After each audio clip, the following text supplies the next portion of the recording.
Yeah. What's Well, the process for overcoming that trauma? well, first, people get vested in their trauma. People get vested in their pain. If you want to know the largest drug on the planet, it's not cocaine. It's not heroin. It's not pot. It's not, some prescription drug. The biggest, drug on the planet is problems. Because everyone has a deep fear. Everyone. And the deepest fears we have are two. One is that we're not enough. We're not smart enough, young enough, rich enough, pretty enough, funny enough, something enough. And if we're not enough, it digs the deepest fear we have, which is we won't be loved. And love is the oxygen of the soul. So, a baby, if they're not physically, kinesthetically loved, they develop what's called failure to thrive syndrome. That's how desperate our nervous system is for love.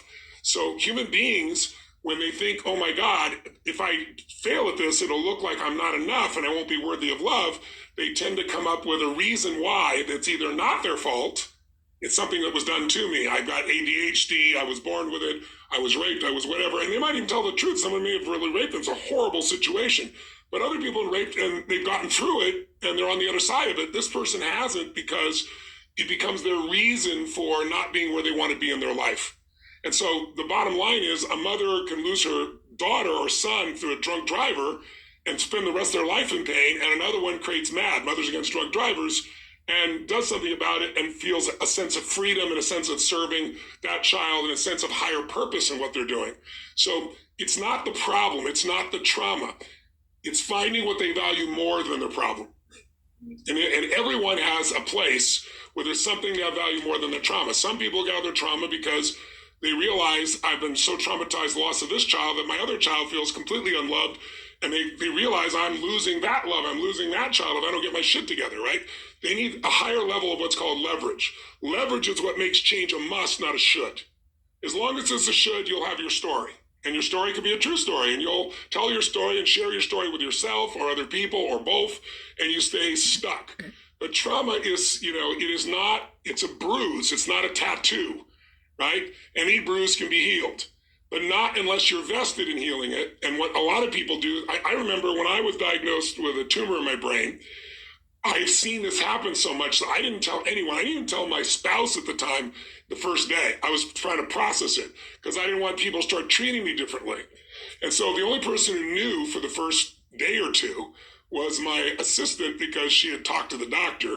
So before I'd even be able to tell my spouse at the time, all of a sudden, everyone treated me like I was indestructible. I taught people to do that. It's like, because I want to help everybody. So there was no.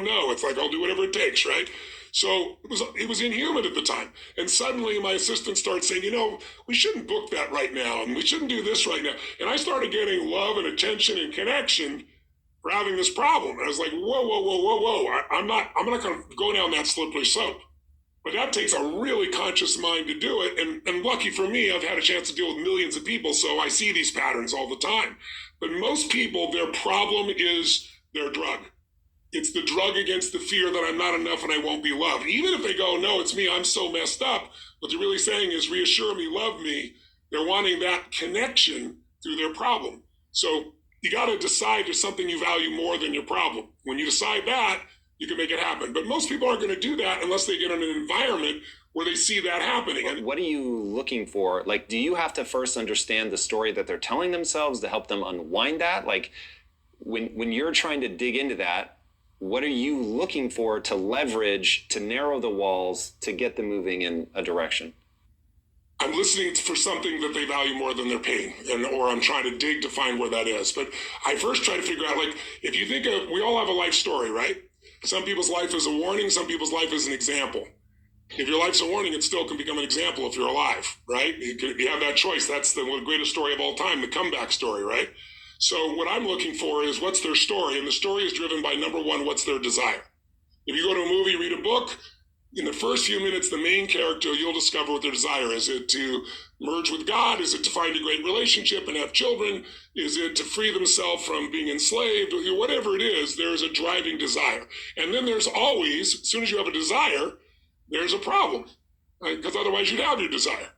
And the problem usually is character pieces missing within yourself. You're being selfish. You're not giving enough. You're not creative enough. You're not trusting enough, something enough. And then as you go through the story of a person's life, what happens is they come up with a plan. And there's always, the phrase, if you want to make God laugh, tell her your plans, right? So it's like the plan doesn't work. You end up having battles. And the battles invariably are with external enemies, with intimate enemies. Like, who can hurt you more? The person you don't know or the person you love who seems to have betrayed you?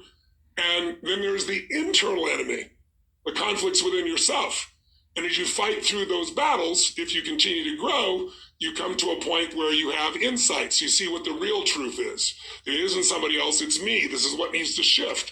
And if you see that and act on it, kind of jump through the opening, so to speak, then life's never the same again, or life is happily ever after, as it says in every story, right? Because you've made a shift in the core values and beliefs and emotions that are driving your life.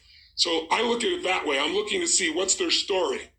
And you want to change your life, change your story. Are they playing the position of the pawn? Are they the position of the king? Are they court jester, right? Are they the martyr? What is the role they're playing? What's the story they're telling themselves? And then I dig for something they value more. So, for example, the woman that was going to take her life and already given up all her stuff, in a few seconds of talking with her, she mentioned something about her father who had just died. And so I asked her a little bit about her father. Both her father and mother had just died.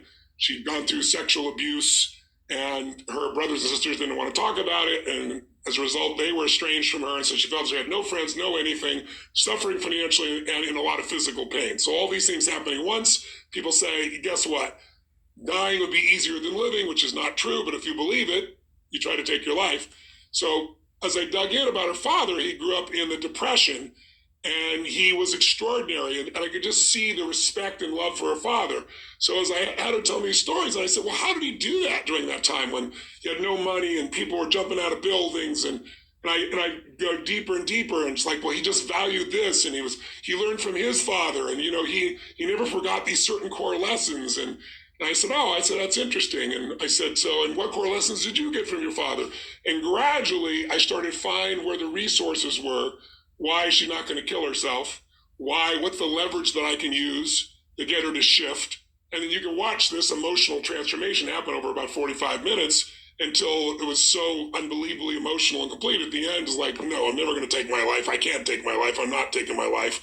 And she starts to rebuild things. So really fast, I want to push in on that. So was it that what you were uncovering is that through her dad, she could see meaningful values that she already resonated with, and then it was about getting her to transpose those values from you're putting them on your dad, but you can value those same things in yourself. Now you have a chance to live up to those values, which will help you change your story and your sense of identity, and that's going to give you the meaning and purpose to pull out. That's the intellectual description of it. The emotional description of it, and which would not have moved her. That's the mechanics. What moved her is, I can't let my father down.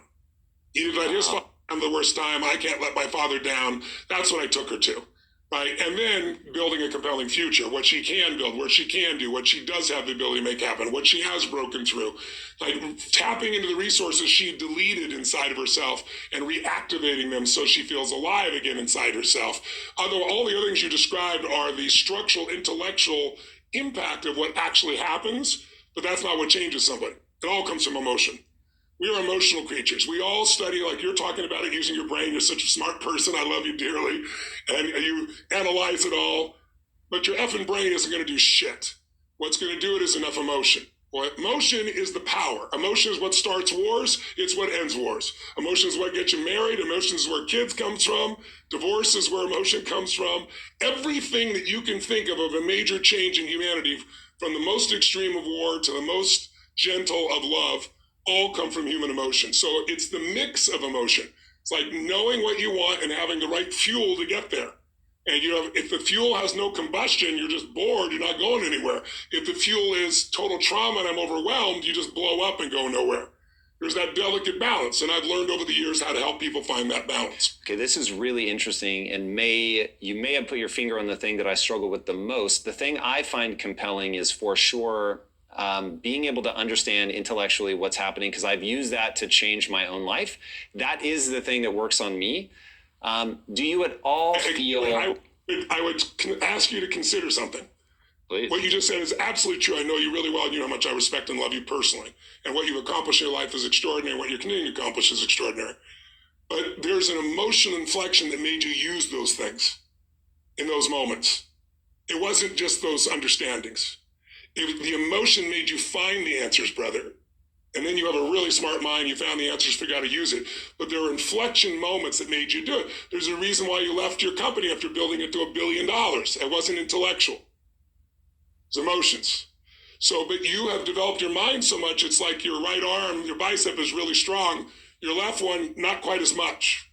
And I'm inviting you to consider that your left one is your more powerful one. And you've used it in key moments. But it's very protective to use the mind because we're all afraid to feel a little too much. So the more I can understand it, I put it out here, I can analyze it, I don't have to be in it. But the truth is where your impact or your real, since impact theory, where the real impact is when there's enough emotion that gets you to apply the things that you understand intellectually, right? Or find the answer that you didn't even have the answers. You found the answers intellectually because the emotion drove you. So it's really studying what creates that emotion that makes the difference in anybody's life. That's where everything begins and ends, is with emotion. And yet our society is all about up here. Chinese medicine, it's all about the heart, right? That's considered the center, right? In America, we think it's the brain. When you first are born, your heart starts beating. That's how we know you're alive. And there is no brain yet. I mean, this literally is the initial sense of intelligence. That's why, for thousands of years, even poets have talked about the power of the heart. Well, the heart has tremendous power, and there's a biochemical connection between the brain and the heart that I know you know about. And learning how to use that is where you create more lasting change. When I was understanding it all, I was good. When I learned how to move people, I got great at what I was doing.